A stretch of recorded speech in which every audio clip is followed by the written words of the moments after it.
Imagine un smartphone milieu de gamme qui arrive très tôt dans l'année, avec presque le même design qu'un flagship, et avec quelques avantages qui peuvent vraiment te faire dire Mais qu'est-ce qui se passe chez Samsung cette année? Reste avec moi jusqu'à la fin, parce qu'il y a des points qui peuvent complètement changer ta vision de la série A cette année. Et à la fin de la vidéo, je vais te donner mon avis. Est-ce qu'il faut attendre ou acheter maintenant? Salut à tous et bienvenue sur la chaîne VS en français. Et aujourd'hui, on va parler des dernières fuites concernant le Samsung Galaxy A57 5G et le Samsung Galaxy A37 5G, et pourquoi ce lancement pourrait être différent de toutes les années précédentes. Avant de commencer, laisse un like et abonne-toi à la chaîne VS en français pour soutenir la communauté tech francophone et nous aider à atteindre les 100 000 abonnés grâce à votre soutien. Quelle est l'histoire? Pourquoi cette année est différente? Ce qui rend le sujet spécial cette année, c'est que ce ne sont pas juste des rumeurs classiques. Il y a eu une apparition officielle des images et des spécifications dans Google Play Console, ce qui veut souvent dire que le lancement est proche parce que les appareils sont déjà entrés en phase de compatibilité officielle avec la plateforme. Et encore plus intéressant, selon les listes, les deux modèles arriveraient directement avec Android 16 dès le premier jour. Et aussi, certaines pages de spécifications indiquent clairement qu'il s'agit de spécifications préliminaires non officielles, donc elles restent susceptibles de changer avant le lancement officiel. Design, un langage visuel unifié et plus premium. La direction est claire. Samsung veut unifier le design de ses smartphones. Les images apparues montrent un design avec des lignes simples, écran plat, caméra selfie centrée et trois capteurs arrière alignés verticalement. Même le style donne une impression de flagship vu de loin, et c'est exactement ce qui rend le milieu de gamme plus premium sans payer le prix d'un modèle série S. Module caméra, un design plus moderne. Galaxy A57 5G, triple caméra arrière, 50 mégapixels ouverture f1,8 avec capteur large, PDAF et stabilisation optique OIS. Ultra grand angle, 13 mégapixels, ouverture f2,2 avec angle 123 degrés. Macro, 5 mégapixels. Vidéo caméra arrière, 4K à 30 images par seconde, Full HD à 30 ou 60 images par seconde avec stabilisation gyro EIS. Galaxy A37 5G, triple caméra arrière, 50 mégapixels ouverture f1,8 avec PDAF et stabilisation optique OIS. Ultra grand angle, 8 mégapixels, ouverture f2,2 avec angle 123 degrés. Macro, 5 mégapixels. Vidéo caméra arrière, 4K à 30 images par seconde, Full HD à 30 ou 60 images par seconde avec stabilisation gyro EIS. La différence principale est claire. L'ultra grand angle du A57 est de 13 mégapixels, alors que celui du A37 est de 8 mégapixels. Caméra selfie, A57. Selfie, 12 mégapixels, ouverture f2,2.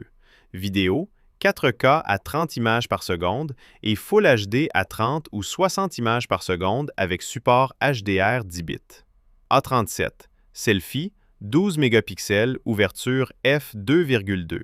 Vidéo, 4K à 30 images par seconde et Full HD à 30 images par seconde avec support HDR 10 bits. Écran et façade avant. A57. Super AMOLED avec taux de rafraîchissement 120 Hz, HDR 10+. Luminosité élevée en mode HBM et pic lumineux élevé. Taille environ 6,7 pouces. Résolution Full HD+. Protection Gorilla Glass Victus+. A37. Super AMOLED avec taux de rafraîchissement 120 Hz. Luminosité similaire en mode HBM et en pic lumineux.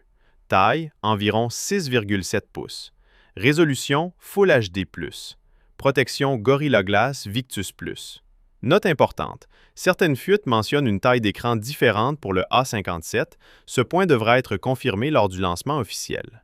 La vraie différence, processeur et RAM. Galaxy A57, processeur Exynos 1680, 8 Go de RAM dans la version repérée. Android 16. Des rumeurs parlent d'une version avec 12 Go de RAM. Galaxy A37, processeur Exynos 1480. 6 Go de RAM dans la version repérée. Android 16. Option de stockage pour les deux modèles. 128 Go ou 256 Go selon les versions. Système et support logiciel. Android 16 avec jusqu'à 6 mises à jour majeures Android prévues. Interface One UI 8. Matériaux. A57. Verre avant Gorilla Glass Victus+. cadre en aluminium. Verre arrière Gorilla Glass Victus Plus. A37, verre avant Gorilla Glass Victus Plus, cadre en plastique. Verre arrière Gorilla Glass Victus Plus. Résistance à l'eau et à la poussière. Certification I, P67 jusqu'à 1 mètre pendant 30 minutes pour les deux modèles. Batterie et recharge. Batterie 5000 mAh avec charge filaire 45 watts pour les deux modèles. Audio. Haut-parleur stéréo. Pas de prise jack audio. Connectivité. Réseau. GSM, HS, PA, LTE et 5G. Wi-Fi 6. Bluetooth 5,4. USB-C 2,0 avec OTG. Sécurité et capteur. Capteur d'empreinte optique sous l'écran. Pourquoi Samsung pourrait lancer plus tôt? La présence des appareils dans Google Play Console avec Android 16 donne une forte impression que le lancement est proche. Mon avis, est-ce que ça vaut l'attente? Si tu veux le modèle le plus puissant sur le papier, le A57 est supérieur grâce au processeur, à la RAM et à l'ultra grand angle. Si ton budget est limité, le A37 offre presque les mêmes bases avec quelques compromis sur la performance et la caméra ultra grand angle. FAQ. Les fuites sont-elles confirmées?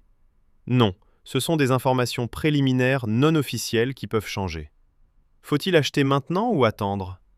Si ton téléphone actuel fonctionne bien, attendre peut être une meilleure idée. Peut-on nager avec le téléphone? Non, considère la résistance à l'eau comme une protection d'urgence uniquement. Les processeurs Exynos sont-ils toujours mauvais?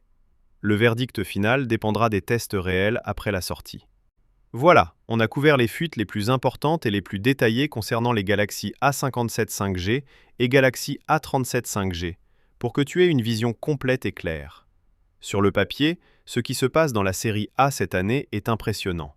Écran AMOLED fluide, luminosité élevée, protection solide, batterie généreuse, recharge rapide et certification IP. Le logiciel semble aussi solide avec Android 16 dès le premier jour et plusieurs années de mise à jour promises. Mais il faut rester objectif. Tout ce qu'on a mentionné reste basé sur des fuites et des informations préliminaires susceptibles de changer avant l'annonce officielle. Au moment du lancement, il faudra surtout surveiller la stabilité, la gestion thermique et les performances réelles de la caméra. Alors, attendre ou acheter maintenant? Si ton smartphone actuel suffit, attendre peut être le meilleur choix. Si tu dois acheter immédiatement, choisis selon tes priorités entre performance et budget. Si tu es arrivé jusqu'ici, mets un like, abonne-toi à la chaîne VS en français pour soutenir la communauté tech francophone et nous aider à atteindre les 100 000 abonnés. Active la cloche pour ne rien manquer. Et on se retrouve très bientôt pour une nouvelle vidéo.